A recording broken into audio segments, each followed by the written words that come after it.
Bueno, antes que nada, buenos días. Nuevamente tenemos la posibilidad de tener este encuentro diferido, ¿sí? A distancia, ¿verdad? Por ahora las cosas siguen más o menos igual, así que no hay muchas novedades, no hay mucho más para decir. Vamos a continuar con lo que vimos la clase pasada, la clase de ayer. Habíamos llegado a trazar la curva de impedancia. Vamos a hacer la curva total directamente, ¿no? La curva de impedancia venía desde infinito y bajaba al mínimo, ¿sí? Bajaba al mínimo de resonancia. El valor mínimo de esa impedancia era igual a la resistencia del circuito resonante o del circuito RLC. Esto era módulo de Z del total. Abajo habíamos buscado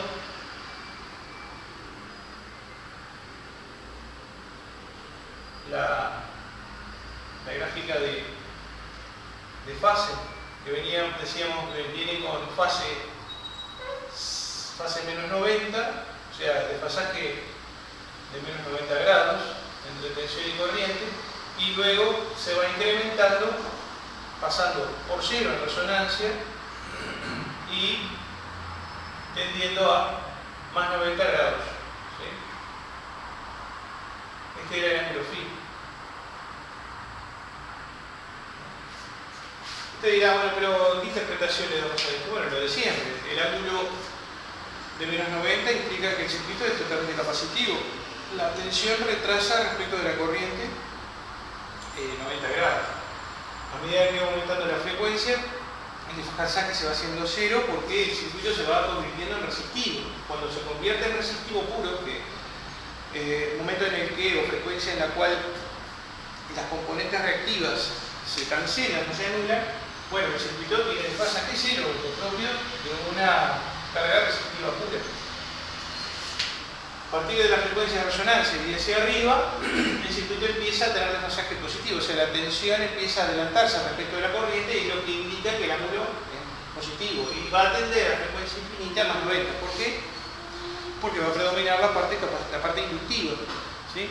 El circuito se va a hacer inductivo, o sea, pasa de ser capacitivo a frecuencias cero o frecuencias bajas, a frecuencia de resonancia resistivo y a frecuencias altas es inductivo.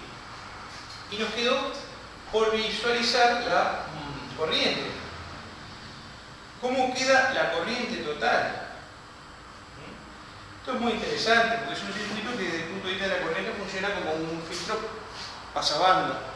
Es decir, deja circular corriente dentro de determinado rango y tiende a disminuir la corriente fuera de ese rango de frecuencias.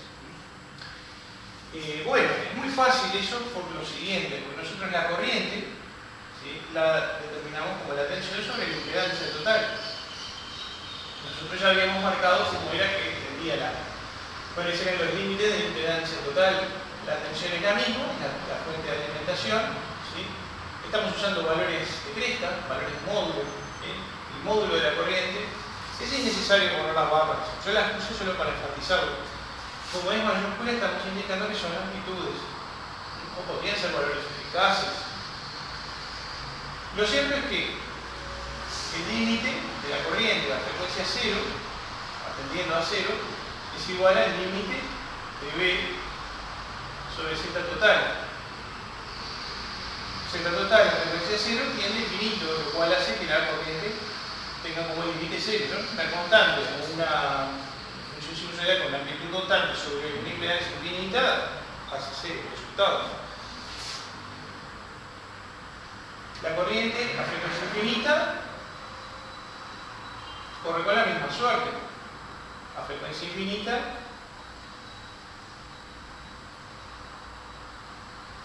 ¿sí? La impedancia vuelve a tender infinito. Además lo tenemos también en la curva, ¿no? Tiene infinito a frecuencia infinita, la impedancia, y infinito a frecuencia cero. ¿Sí? lo que hace que el valor sea 0 amperes. Y en frecuencia de resonancia, bueno, cuando tendemos a la frecuencia de resonancia,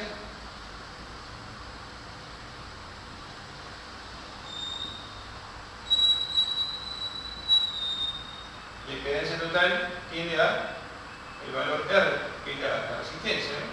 O sea que el valor es P sobre R, ¿sí? En el límite, y es además la corriente máxima. Es decir, entonces, que lo que ocurre básicamente es esto.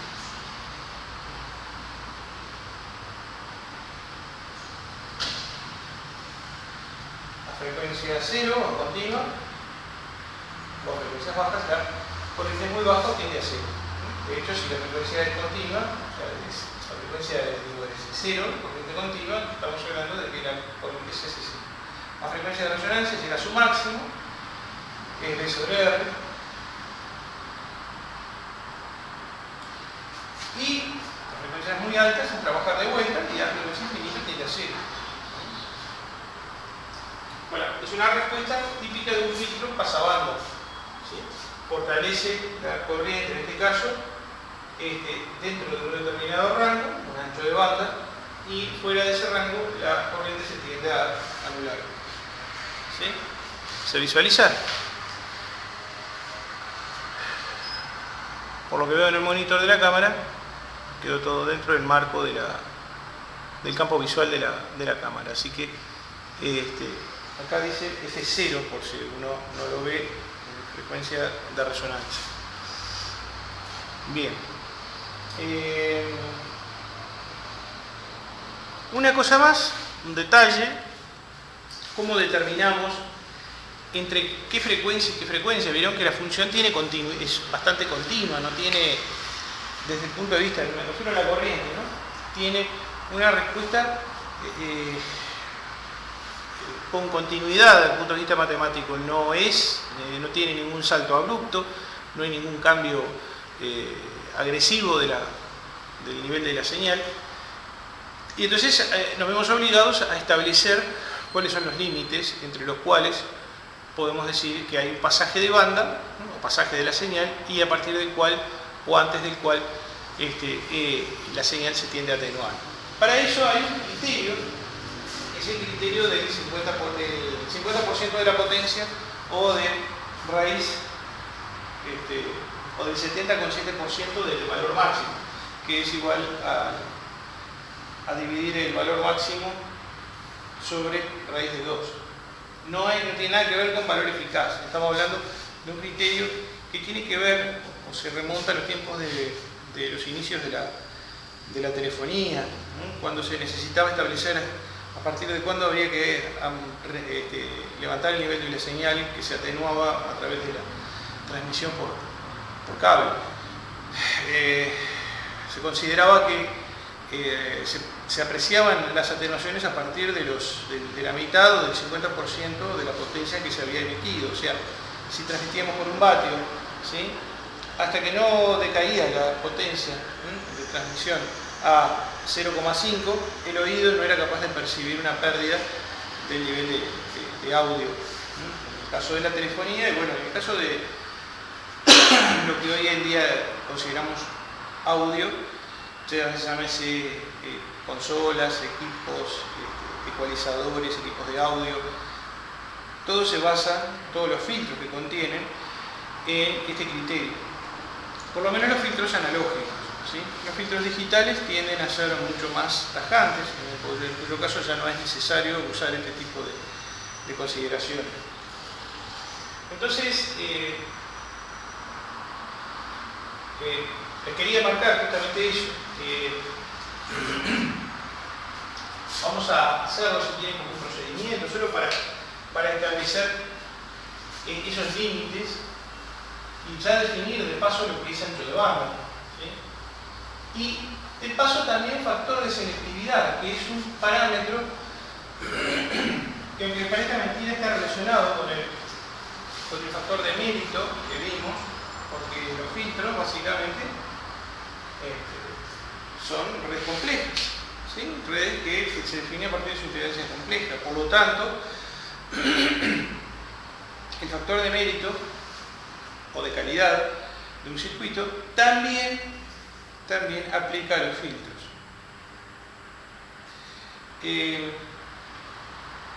Vamos a empezar viendo esto. ¿Sí? En resonancia, la potencia en la carga, ¿sí?, es, vamos a hacerlo para la corriente, I máximo al cuadrado sobre R en resonancia. Es decir, a frecuencia igual a la frecuencia de resonancia, Fc.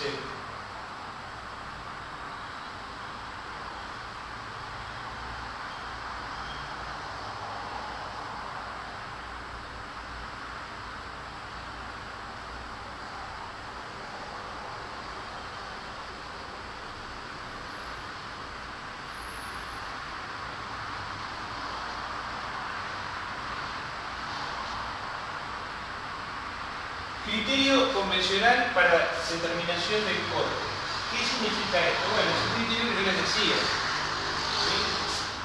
Se considera que las frecuencias para las cuales el filtro entra a limitar la respuesta o a atenuar sensiblemente el nivel de la señal, en este caso corriente, podría ser en otro caso física y de tensión, es que la potencia, la frecuencia de corte, es un criterio, repito, dado que la curva no tiene ningún salto abrupto, tenemos que establecerlo. Eso es convencional y es un criterio que se usa desde siempre, desde antes que existiera el uso de la electrónica. ¿Sí? Cuando la telefonía era más eléctrica que electrónica, no existían demasiados componentes electrónicos. Potencia de corte igual a la potencia máxima sobre 2. Acá podríamos decir que la potencia es máxima, ¿sí?, cuando hacemos en resonancia el cálculo de la potencia disipada en la carga, ¿no?, en la resistencia, básicamente, ¿no? La resistencia supongamos que puede ser un pequeño altavoz, un transductor, ¿sí?, un dispositivo que nos permite convertir la energía eléctrica en, por ejemplo, en energía acústica, y que en definitiva es el que nos reporta a nosotros la aplicación de alguna manera, o nos permite la aplicación de este criterio, porque esto tiene que ver con el audio, como les decía, ¿no? Cuando la potencia decae al 50%, o sea, la mitad del máximo, es cuando decimos que el oído entra a considerar o a percibir o a percatarse el oyente de una disminución del nivel del volumen acústico. Así que entonces vamos a considerar, ¿sí?, la potencia del corte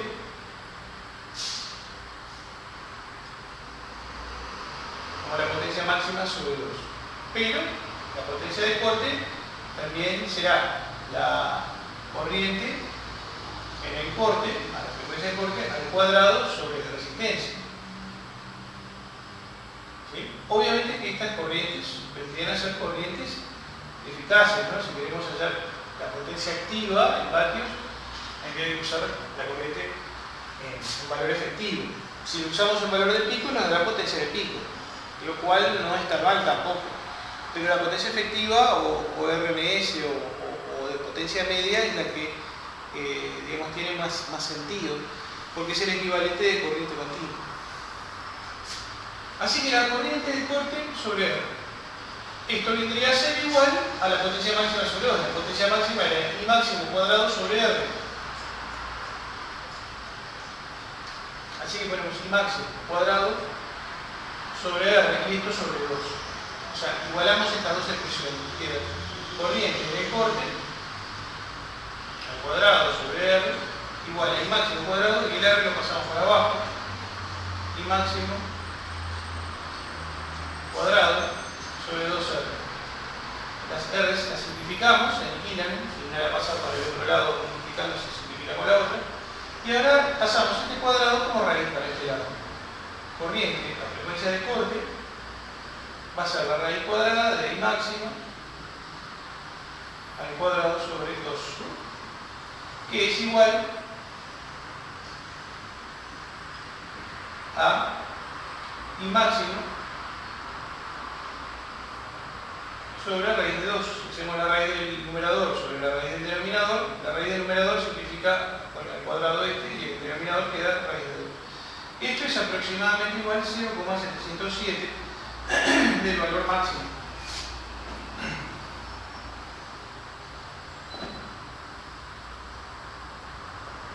Vamos abajo. Corriente en el corte es aproximadamente igual a 0,707 del valor máximo.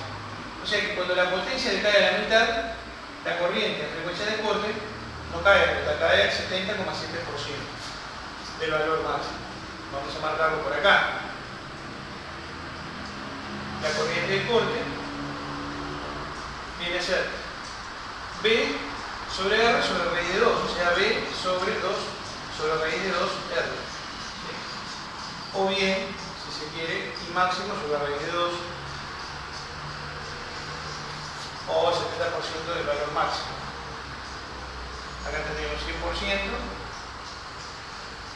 y acá tendríamos 70%, 77% del valor máximo.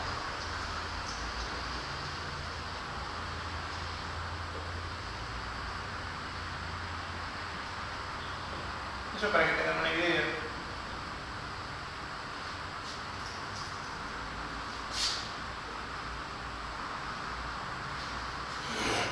¿Y eso qué nos permite determinar? Bueno, que a esos valores, esos valores de corriente se adjudican las frecuencias de corte. Obviamente que tenemos una por debajo de la frecuencia de resonancia y otra por encima, a la cual se le llama frecuencia de corte inferior, F1, la que está por debajo, y frecuencia de corte superior, F2, a la que está por encima. Espero que lo puedan ver en la cámara, ¿no? Es decir, F1, ¿sí? Capaz que quedó fuera del rango de la cámara, acá tenemos F0, F1 y F2. Frecuencia de corte inferior, frecuencia de resonancia y frecuencia de corte superior, ¿sí? F1, F0 y F2. A este espacio entre las dos frecuencias de corte se le llama ancho de banda.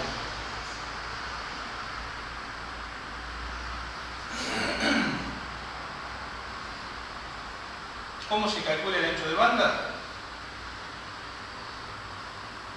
Haciendo la diferencia entre las dos frecuencias, F2 menos F1. Por ejemplo, si F2 son 50 kilociclos y F1 son 30, el ancho de banda sería 50 menos 30, 20 kilociclos. ¿Sí? 50 kilociclos menos 30 kilociclos, 20 kilociclos. Ese sería el ancho de banda en ese ejemplo. Bueno, eso es un tema que me interesaba verlo, porque bueno, si bien ustedes no lo van a profundizar demasiado porque no van a seguir esto, tampoco tiene mucho sentido hacer demasiado énfasis. Una cosa más, el factor de selectividad, ¿sí? Vamos a hablar del factor de selectividad. Ustedes pueden volver para atrás el video, así que no creo que esté complicado si puedo borrar aquí. Factor de selectividad. El factor de selectividad es lo que se asocia a la selectividad de un filtro. Por ejemplo, en una radio uno dice que la radio tiene buena selectividad, por ejemplo, cuando no se mezclan demasiado las estaciones, cuando pasan de una estación a la otra, sobre todo en AM, que es donde se producen a veces las mezclas entre dos estaciones o dos emisiones radiales consecutivas, ¿no? Que estén muy cerca en el espectro de radiofrecuencia. Y la selectividad tiene que ver justamente con cuánto ancho de bandas ocupa en función de la frecuencia. Si una radio es bien selectiva, los filtros tienen buenos flancos de subida y bajada, de subida y descenso, lo que hace que no se mezclen con respuestas de otras estaciones de radio. Y esto también tiene que ver con cuánto acotamos el ancho de banda, ¿sí? Tiene que ver con las características del filtro, básicamente. Pero lo que me interesa es que ustedes tengan idea de que se dice que un filtro, por ejemplo, como el filtro RLC serie, que da este tipo de corriente, esta curva de corriente, se dice que es altamente selectivo cuando el ancho de banda es estrecho, ¿sí? Cuando las frecuencias F1 y F2 están cerca entre sí o están cerca de F0. Cuando las F1 y F2 frecuencias de corte están muy alejadas entre sí, se dice que es bajo en selectividad o de escasa selectividad, ¿sí?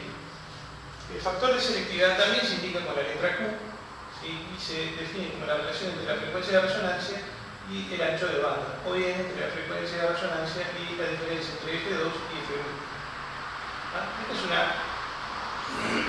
es una definición, ¿sí? El factor de selectividad. El factor de selectividad también está relacionado con el factor de mérito, como decíamos hace un rato. Se puede demostrar, la verdad es que tenemos poco tiempo. Esto ustedes probablemente no lo vayan a usar demasiado, ya bastante hablamos de ancho de banda, como para que tengan una idea. Pero si fueran a estudiar electrónica, diría, bueno, lo vamos a profundizar, lo vamos a ver en profundidad. De todas maneras, se los comento. El factor de selectividad de un circuito resonante, o RLC, en este caso serie, ¿sí? Si está la frecuencia de resonancia, si la frecuencia es la frecuencia de resonancia, entonces XL y XC tienen el mismo valor. El factor de selectividad, acá le vamos a poner Q sub S, y acá Q sub 0. Q sub 0 es el factor de mérito, Q sub S es el de selectividad. Q sub 0 viene a ser igual a XL sobre R o XC sobre R. Se puede calcular de cualquiera de las dos maneras. Ese es el factor de selectividad para un circuito resonante.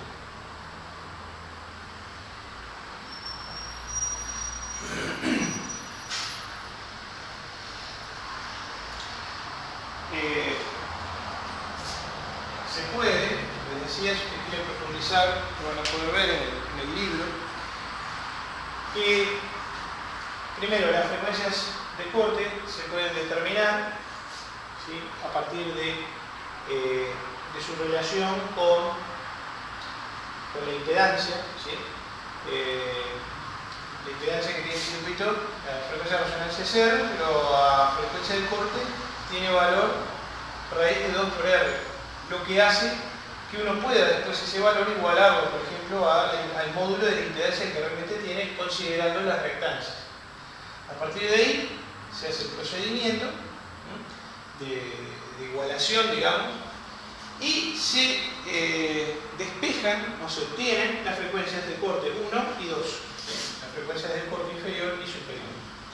Una vez obtenidas, se restan las dos expresiones, la de F2 y la de F1, y se obtiene una expresión del factor de calidad o de selectividad que coincide con esta expresión, ¿sí? XL sobre R, ¿sí? El ancho de banda para este circuito lo pueden determinar a partir justamente de esa condición también, haciendo la diferencia entre F2 y F1. Bueno,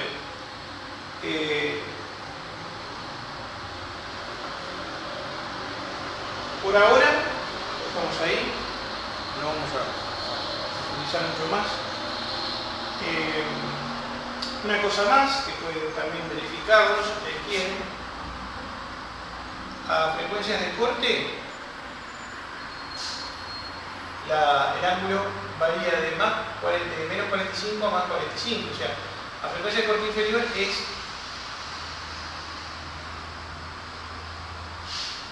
menos 45 y la frecuencia de corte superior es más 45 grados. ¿Sí? Eso trabajando con la parte imaginaria de la impedancia, y nos permite determinar, ¿sí?, las frecuencias en las cuales la impedancia baja este valor, ¿no? Raíz de 2 por R. Se puede también demostrar, creo que ni vale la pena hacerlo, comentárselo ya es suficiente, y sobre todo con miras de que ustedes no van a tener tampoco que hacer mayores demostraciones. El primer semestre, reitero, las autoridades ya lo dieron de alguna manera por aprobado, y bueno, lo que estamos haciendo es redondear los conceptos, ¿no? Si ustedes quieren profundizar, lo van a poder hacer a través del libro, ¿no? Sí, con la consulta pertinente al texto que nosotros hemos sugerido, que son los apuntes de electrónica del profesor Fernando Huiría, Pedro Castro y Juan Carlos Boneno. Bien.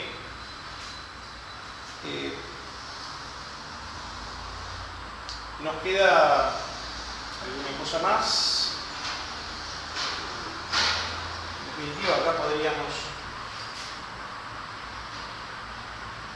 plantear, por ejemplo, 2pi por f 0 por L sobre R, ¿sí?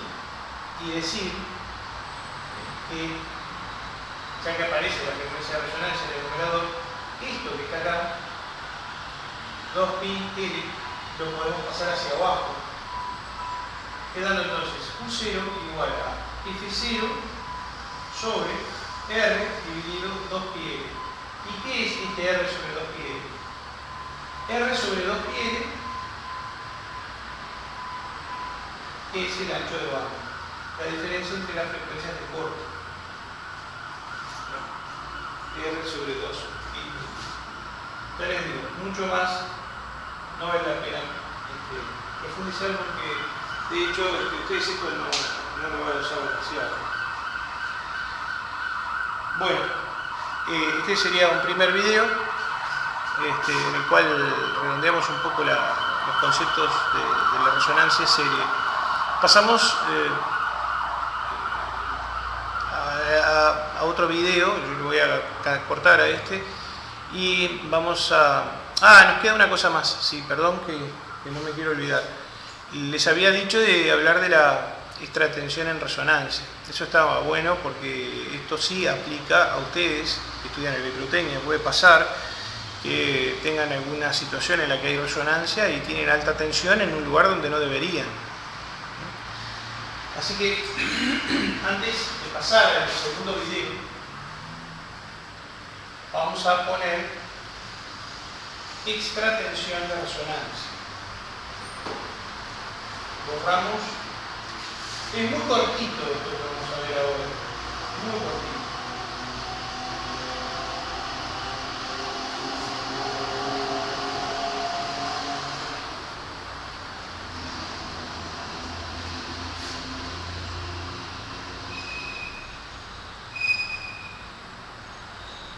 Algunos le llaman sobretensión.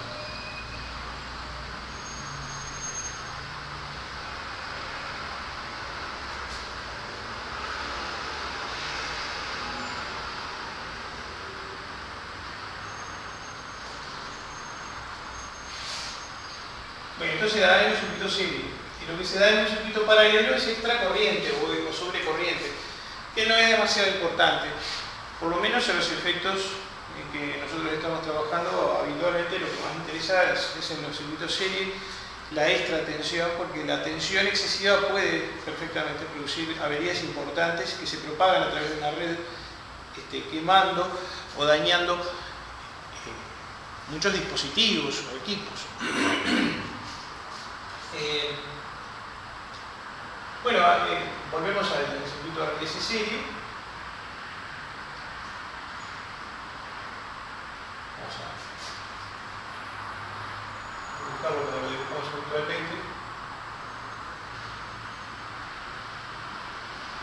generador.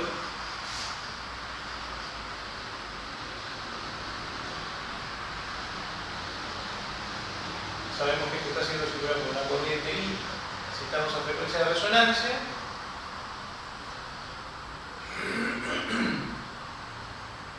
voy a llamarle energía al generador y trabaja a una frecuencia igual a la frecuencia de resonancia.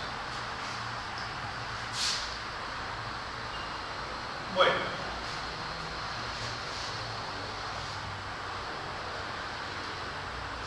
las reactancias de los elementos reactivos acá son determinantes, al igual que la resistencia o la relación entre las reactancias y la resistencia. En resonancia,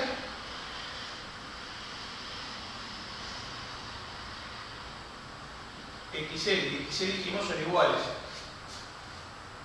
Por lo tanto, las tensiones tienen las mismas amplitudes. ¿Sí?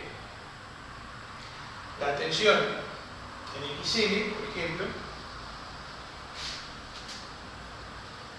BL como amplitud será el módulo de la corriente que circula por el circuito por la reactancia del kilo. Y la corriente, ¿cómo la calculamos? Bueno, la corriente en resonancia va a ser la tensión del generador, la amplitud de la tensión del eje sobre la impedancia total. En resonancia es sobre R, Vg sobre R, la impedancia es R, así que la corriente queda Vg sobre R. Por lo tanto, sustituimos en la anterior y nos queda que BL es igual a Vg sobre R por XL. ¿Sí? Esto se puede escribir como Vg por XL sobre R. Por XL sobre R por Vg. Ahora les digo por qué. O sea, XL lo vamos a poner adelante, lo dividimos sobre R. Y ustedes no tienen. Bueno, primero, Vg y BL en sí no dependen de XL individualmente ni de R individualmente, pero su relación sí está determinada por el cociente entre XL y R. XL puede ser más grande, igual o menor que R. Si XL es menor que R, bueno, esto nos da un coeficiente menor que 1, lo que hace que Vg por algo que es menor que 1 nos dé una tensión en la bobina menor que la tensión del generador. Yo la estoy marcando con mayúsculas porque supongo que estoy hablando de las amplitudes de BL y de C. Van a ser iguales en módulo. Si XL y R son iguales, bueno, Vg va a ser igual a BL. Pero si XL es mayor que R, la tensión de la bobina y por tanto el capacitor puede perfectamente superar el voltaje del generador. O sea que si XL, por ejemplo, fuera 10 veces mayor que R, nos quedaría 10 por Vg y BL sería 10 veces más grande que la tensión del generador. Y eso pasa.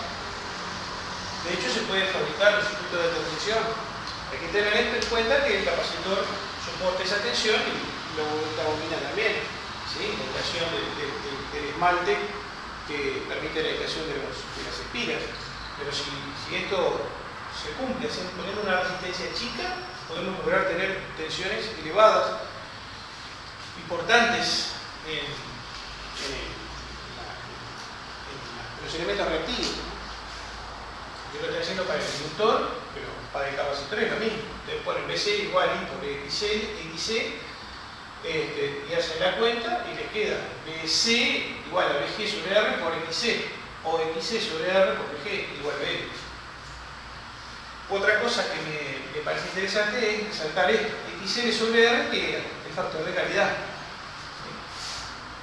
En resonancia, ya dijimos, XL sobre R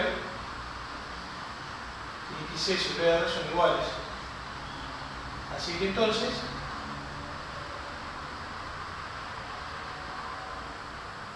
BL va a ser igual a Q sub 0 por Vg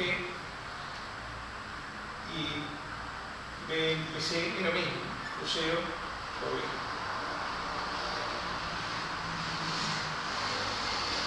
Estas dos son iguales, obviamente, como lo hemos planteado.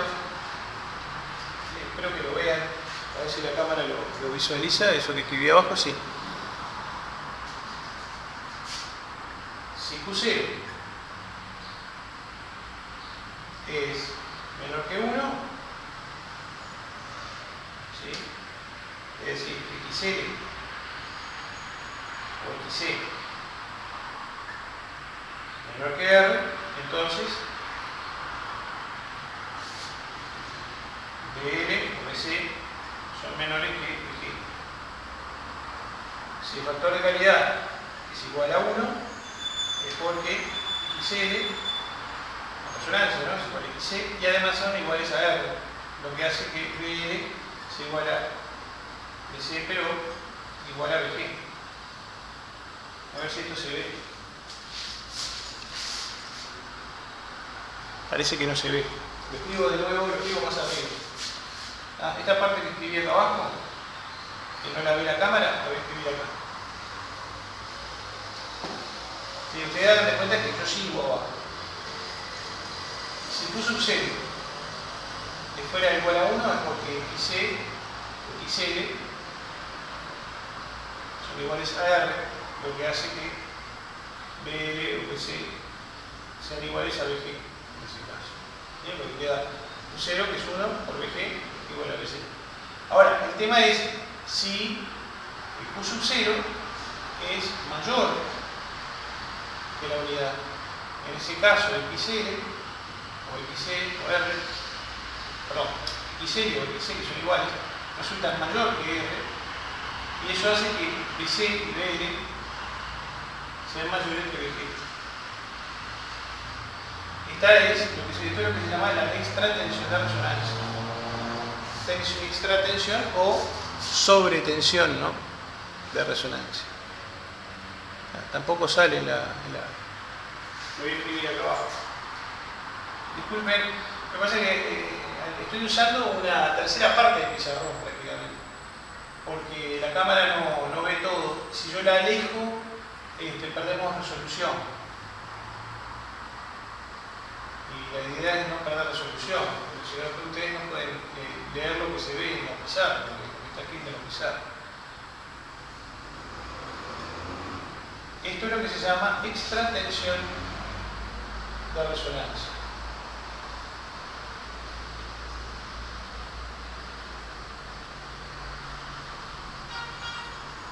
O en resonancia.